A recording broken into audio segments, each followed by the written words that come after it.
High, আমি অনুশ্রী চলে এসেছি তোমাদের জন্য ছোট্ট একটা নিয়ে মিনি ব্লগ নিয়ে। তো দিনটা ছিল রামনবমীর দিন। আর আমি সকালবেলা আমি আর আমার বান্ধবী চলে গেছিলাম বন্ধুদের ক্লাবে প্রত্যেকবারের মতো এইবারও পুজোর জোগাড় করতে। তো আমাদের যাওয়ার কথা ছিল 6:30টায়, যেহেতু ঠাকুর আসবে 8টার সময়, কিন্তু আমরা গেছিলাম 7:30টার সময়। কেন? ঘুম থেকে উঠতে একটু লেট হয়ে গেছিলো, যদিও 5টার সময় অ্যালার্ম দিয়ে রেখেছিলাম, কিন্তু বাড়িতে স্নান পুজো করে তারপরে এসেছিলাম, যেহেতু তাই জন্য একটু দেরি হয়েই গেছিলো। তো এসে দেখি যদিও কোনো কিছুই আনা ছিল না, গিয়ে নিয়ে আবার বন্ধুদের পাশেই যেহেতু একটা বন্ধুর বাড়ি, তো ওর বাড়ি থেকে সব কিছু নিয়ে আসি। এনে দেখি আরও অনেক কিছুই কেনাকাটি করা ছিল না, আলপনা দেওয়া ছিল না, ওগুলোই দিয়েছিলাম। দিয়ে ঠাকুরমশাই চলে আসে 8:30টার মধ্যে। তারপরে ঠাকুরমশাই আমাকে একটু হেল্প করে। তারপরে দুজনে জোগাড় টোগাড় কমপ্লিট করি, যেহেতু আমের শাঁকা, মিষ্টি, আরও 2 রকমের ফল, ওগুলোও আনা ছিল না, ওগুলো বাজার থেকে আনে আমার বন্ধুরা। দিয়ে তারপরে ঠাকুরমশাই পুজোর জোগাড় কমপ্লিট হয়ে গেলে চলে আসে ঘট ভরতে। পাশেই যেহেতু পুকুর ছিল তাই জন্য ঘট ভরতে চলে আসি, আমিও এসেছিলাম।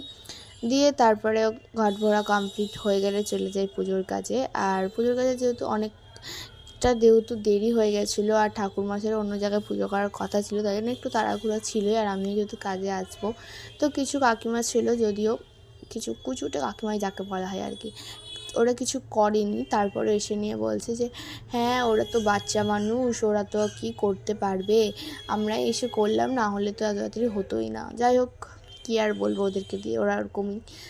যদিও সব কিছু আমি আর ঠাকুরমশাইটাই করেছি, বেশি ঠাকুরমশাই করেছিল জোগাড়। তো বাদ দাও, তারপরে আমাদের পুজো কমপ্লিট হয়ে গেলে চলে আসি বাড়ি। আবার বাড়িতে খাওয়া দাওয়া করে চলে যাই আমি পার্লারে কিছুক্ষণ থাকার পর বান্ধবী আমাকে ফোন করে 11:30 থেকে 11:15টার সময়।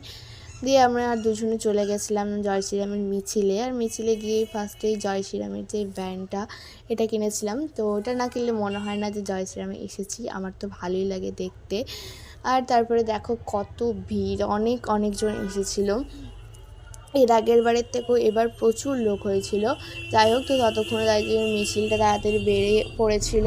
আর দেখো অনেক ভিড়, যেহেতু লাইন ধরে এবার যাচ্ছিল না, তাই জন্য একটু অসুবিধা লাগছিল। তো লাইন ধরে যেত তাহলে ভালো হতো। তা যাই হোক, অনেক যেহেতু ভিড় ছিল, এতটা মেনটেন করাটাও তো করতে তো পারবে না অনেকে। তো তারপরে আমরা অনেক মিছিলে ঘুরে চলে আসি প্রসাদ খেতে। আর অনেকে তখনও আসেনি, মিছিল কমপ্লিট হয়নি, যেহেতু আরেকটা রাস্তা ছিল, ওদিক দিয়েই চলে গেছিলাম। মিছিল কমপ্লিট করতে গেলে আমার আবার পার্লারে আসতে দেরি হয়ে যেত।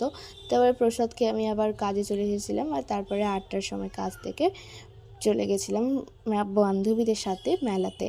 তো গিয়ে দেখি যে মেলাতে প্রচুর ভিড়। আর বাসন্তী পূজার ঠাকুর দেখতে আবারও চলে গেছিলাম, আগের দুদিনও গেছিলাম, সপ্তমী অষ্টমী। আর তারপরে প্রসাদ নিয়ে নিয়েছিলাম, প্রসাদটা ছিল পায়েসের, আর ভালো দারুণ টেস্টি।